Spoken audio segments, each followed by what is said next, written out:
앞서서 그 동해순환이동층 보일러에 대해서 설명이 많이 나왔었는데, 동해순환이동층 보일러는 국내땅 소비산업 활성화 대책의 일환으로 건설이 돼서 운영이 되고 있는 발전소입니다.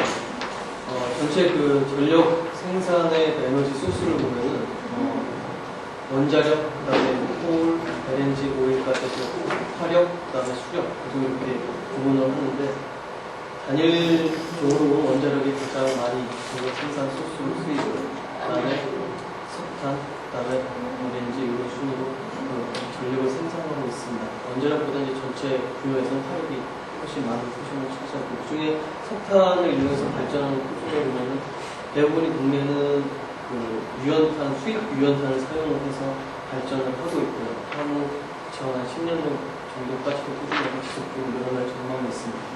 반면에 무연탄을 보면 무연탄 국내에서 생산되는 양이 거의 이제 일정한 수준에 도달이 되고 점차 석탄 산업 합리화에 의해서 굉장히 많이 축소된 그러한 상황을 보여주고 있지만, 계속 지속적으로 어느 정도 일정 양은 소비를 해줘야 되는 그런 정책적 상황이 있습니다. 그래서 이거를 소비를 하기 위해서 국내 수량이 조금 돌아가고 있고, 98년, 99년에 보면 원료비 200메가 기준으로 돌아가고 있습니다. 이건 국내탄을 전용으로 사용을 하고 있고요. 연간 얼마 120만 톤 이상을 지금 소비를 하고 있습니다. 정부에서도 약 이 정도 이상을 소비를 하도록 권고를 받고 있습니다. 동해화력 보일러는 다 아시겠지만 라이저가 있고, 사이클론이 평행하게 3개가 있고, 그다음에 사이클론 아래에 바이패스트라서 FH가 3개, 2리터, 200리터, 그다음에 슈퍼히터가 이렇게 3개가 들어있습니다. 순환해서 발전을 하고 보일러는 높이가 32m, 너비가 19m, 폭이 한 7m 정도 되는 대형 발전소입니다. 환경 설계층은 원래 SO2는 180, 낙스는 250ppm으로 돼 있는데, 여기 이제 150, 규제치가 150으로 내려왔고, 이건 그냥 위치하고, 현재 운전은 한 120, 낙스는 한 50ppm 정도 나오는 것도 있습니다. 동해화력 발전이 2002년 현재 약 240만 메가와트하고를 발전을 하였고, 인력을 합쳐서 열 효율은 약 30%에서 30.8% 그 사이의 발전 효율을 갖고 있습니다. 굉장히 높은 효율인데, 실제로 같은 무연탄을 사용한 다른 국내탄, 미분 화력 발전소를 보면 약 발전율이 30에서 34% 정도밖에 되지 않습니다. 그리고 이 미분탄을 태우기 위해서 또 오일도 보조율로 들어가고 있기 때문에 실제적으로 굉장히 높은 발전 효율을 갖는 걸 보실 수가 있습니다. 근데 문제점이 뭐냐면, 현재도 약 플라이애쉬가 15에서 18% 정도 지금 나오고 있고요. 설계치는 원래 이제 5% 이하로 설계가 되어 있는데 불구하고 15에서 18% 나오고, 바스매시는 약 3% 정도가 미염분이 나오고 있습니다. 또 이러한 이유로 인해서 연소로 상부하고 사이클론 유출구 온도가 비교적 유동층이 좀 높게 지금 되어 있습니다. 근데 그동안 98년, 99년 이후에 한 3년, 4년, 5년 정도 지나면서 설비 개선을 통해서 원래 이 문제가 굉장히 심각했는데 문제점을 굉장히 많이 해소를 했고요. 운전 개선을 통해서 많이 해소했습니다. 또 하나의 방편은 현재 저희 쪽에서는 이러한 잘 안 타는 저급 무연탄을 이용해서 연소를 할 경우에 유연탄이나 혹시 이런 고휘발분의 연료 혼소를 통해서 연소 활성화를 시킬 수 있을까 하는 이런 방편에서 유연탄 혼소에 대한 접근을 하고 있습니다. 고휘발분으로 방출되는 고휘발분 안에 하이드로젠이나 CH기 또는 O2기 등의 라디칼들이 실제 연소 반응에 있어서 애쉬 중에 메탈이나 아니면 추화 중에 추화와의 연소 활성화 작용을 돕는 것을 보고하고 있어서 볼 수 있으면 초기 단계의 고휘발분 분위기를 많이 만들어주려고 하고 있습니다. 연소 활성화 방안을 통해서 국내탄 수비 산업의 경제성을 부여하고, 또는 이제 국내탄만 지속적으로 태울 수도 있지만 향후 장기적으로 가변할 동안 에너지의 경제성 제고하고 환경성을 보여주기 위해서 접근하고 있습니다. 기대 효과는 실제적으로 무연탄만 태워라라고 정부 측에서 하고 있고, 하고는 있는데 적으로 유연탄이 이런 연소 활성화에 도움을 준다라고 가정을 해서 한 1% 정도 저감을 할 수 있다고 했을 경우에 적으로 발전량, 유연탄을 이용한 발전량은 상당히 뭔가가 굉장히 낮은 쪽에 해당이 되기 때문에 발전 이익으로는 않고 무연탄 회수되는 건 연간 1.800MW 정도가 회수될 수 있는 공격도 주요로 회수됐습니다. 그래서 그 실험에서는 우리가 실험 데이터는 실질적으로 많이 보여줬고 가능성만 보는 데이터들을 좀 보여드리고요. 현재 실험을 하고 있고 분석을 하고 있는데 목적은 궁극적으로 행성 특성을 고찰해서 연소 활성화 가능성을 도출하는 것입니다.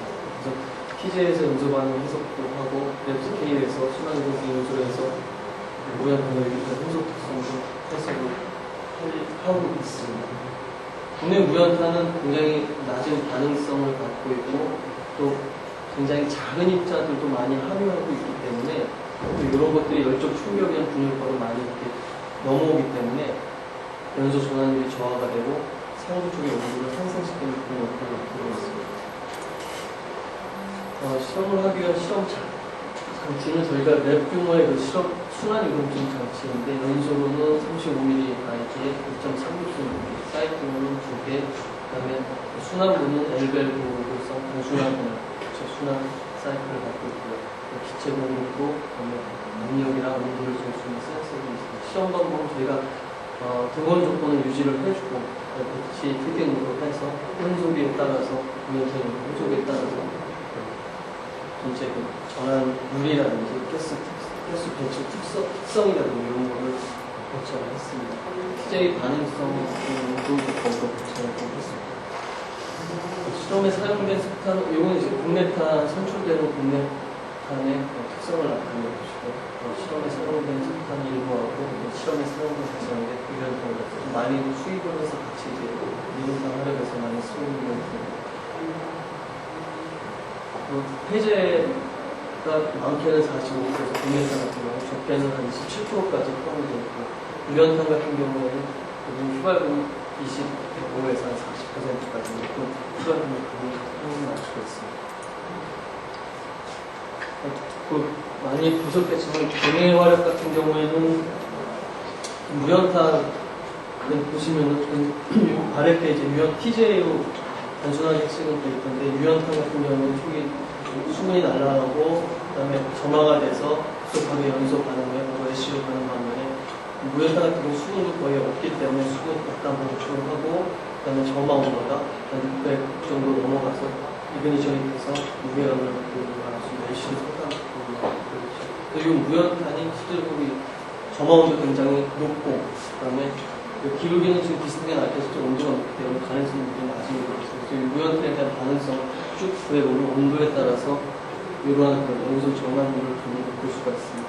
그래서 이거 갖다 단순하게 슈링킹 코어 모델에만 맞춰봤는데 볼륨메트리에서 잘 맞는데 슈링킹 코어 모델보다 조금 더 잘 맞는 것도 있어서 대략 각 그 리액션 리즘에 따라서 알아보면 대략 이 정도의 반응 속도식을 나타내는 걸 볼 수 있습니다. 반응 속도식에서 액티베이션 에너지는 유연탄에 비해서 한 3배 이상 많게는 10배, 전체 반응 속도 면에서 10배까지 차이가 나는 것도 있습니다. 유연탄 같은 경우도 똑같은 실험 방법에서 고찰을 해보면은 유연탄은 그 반응이 좀 활발히 되고 그다음에 코어가 많이 생기고 하는 것 같아요. 슈링킹 코어 모델에는 슈링킹 코어 모델에 그래도 좀 맞기는 하지만 아주 잘 맞지 않습니다. 볼륨메트릭에 맞춰보면 더 안 맞아서 그래서 단순히 슈링킹 코어 모델로 피팅을 하였습니다. 그래서 슈링킹 볼륨메트릭이랑 슈링킹 코어가 각각의 플로리즘에서 리액션 리즘에서 구해보면 대략 유연탄은 이런 식으로 나타낼 수 있는데 연소 반응 속도가 액티베이션 에너지가 한 3배 정도 낮고 연소 반응 속도도 굉장히 빠른 걸로 되어 있습니다. 무연탄을 그냥 기본 승원 조건에서 공기상에서 무연탄을 900도씨까지 해서 듀레이션 타임을 주로 연소를 시키면은 아까 보여드린 거와 곡선을 계속 이 정도에서 같이 애쉬 뛰는 걸 볼 수가 있는데 여기서 그래프의 기울기 형태의 변화를 보면은 무게감량이 쭉 시작할 때부터 기울기가 절대 기울기가 커지면서 같이 저항 증가해서 제로로 가는 그런 여기 표정을 나타내고, 물론 900도씨 되기 전에도 같은 이제 승원속인데 900도씨 되기 전까지도 아직 반응이 거의 끝나지 않고 거의 끝나면 무렵임을 볼 수가 있습니다. 여기 승원속도에서 급격하게 증가를 해서 바로 제로가 나는 데는 좀 나타나지 않는데, 반면에 유연탄 같은 경우에는 타서 수분 날아가는 거, 그 다음에 급격하게 연소돼서 바로 제로로 떨어지는 그러한 반응성을 갖고 있습니다. 근데 이거를 무연탄 분석치를 기준으로 해서 이거는 이제 7대3, 그 다음에 무연탄, 5대5로 섞어서 이제 TG에서 분석하는데, 실제적으로는 단순하게 생각하기에는 섞어도 궁극적으로 이렇게 두 단계로 반응이 이렇게 떨어져서 하나는 유연탄 반응, 하나는 유연탄이 다 끝나면 유연탄 반응이 촬영 반응이 되어버리기 때문에 일단 칼발 이후에 이렇게 두 가지를 단순하게 나눠서 생각을 할 수도 있는데, 그 BTG 커브를 보면은 무연탄은 도달을 안 했고 7대3 정도 한 거는 900도, 같은 시간대에서 900도씨까지 갔을 때 거의 이제 반응이 많이 올라가서 끝날 무렵이고, 5대5 정도 섞은 거는 이미 요새 약간 제로 포인트로 가서 평행하게 가는 현상의 이유를 보면은, 이게 섞어서 세웠을 때 단순한 그 촬링 이후에 촬 반응뿐만 아니라 어떤 애쉬 성분이라든지 거기에 있는 연소 촉매작용에 의해서 혼소를 했을 때 무연탄의 연소 반응이 좀 더 빠르게 이렇게 종결이 되는 거 아니냐는 추정할 수가 있겠습니다. 이거는 이제 순환유동층에서 무연탄 연소 특성에 대한 가스라고 배치 시스템 때문에 초기에 샘플을 픽 하고 저희가 등원 조건에다가 픽 하고 공유로 인풋을 해줍니다. 그러면 CO2, CO, 낙스, 그다음에 SO2인데 잘못 보시면 그래도 제가 두 개를 잘못 표현했네요. 이런 이제 피크가 초기에 배치로 들어가기 때문에 피크가 초기에 휙 뛰고, 그 다음에 나머지 연소 중에 쭉 떨어지면서 이제 종결하는 그런 반응 형태가 될 수 있어요. 저희는 이 종결이 끝나면은 퍼니스에서 나머지 입자를 다 꺼내서 원본드 카본을 다시 재서 미연분을 재는 실험을 했습니다. 근데 보시면은 이게 무연탄이라서 그렇게 지금 낙스라든지 SO2는 지금 그림을 지금 넣었는데, SO2라는 피크가 그렇게 크지가 않습니다. 무연탄 원래 성분 안에 들어있는 그 성분들이 작기 때문에, CO는 유연탄과 좀 틀리게 CO는 떴다가 그다음에 지속적으로 떨어져서 다시 튀었다가 이런 스텝으로 꾸준히 다 끝날 때까지 가는 게 있습니다. 중요한 거는 이거 그람수가 증가함에 따라서 이게 피크가 점점 커졌다가 쭉 떨어지고 커졌다가 떨어지고, 그다음에 좀 점점 작아지는, 피크가 작아지는 것을 보는데, 나머지 떨어지는 이 웨이트 형태를 보면은 쭉 처지는 경우 말고 쭉 떨어져서 시간을 끄는 타임을 보면은 거의 기울기가 비슷한 것을 볼 수가 있습니다. 앞에 보여드린 칸 이름이 아마 다른 거죠. 이게 경동탄에 대해서도 보면은 같은 비슷한 그걸 나타내는 볼 수가 있습니다. 원본드 카본, 경동 정성 무슨 이런 걸 보면은 대략 칸마다 원본드 카본 절대량은 당연히 많이 들어간 게 미온분이 많이 나오죠. 그래서 이걸 노멀라이징 하고 노멀라이징 전부 다 해버리면 그냥 이사육이 돼서 평균 이 정도의 탄에 대해서 이거를 저희 그 배치 실험에 있어서 원본드 카본량이 배출되는 볼 수 있고, 이거는 상대적으로 빠른 연소 반응성을 갖고 있는 탄종도 있고, 아니면은 상대적으로 이거 원본드 카본의 정의가 애쉬 플러스 원본드 카본이기 때문에 애쉬량이 작으면은 이런 게 이제 보여주는데, 경동탄 같은 애쉬량이 작기 때문에 애쉬량이 작기 때문에 상대적으로 원본드 카본량이 이렇게 높게 나타나는 그런 경우도 있습니다.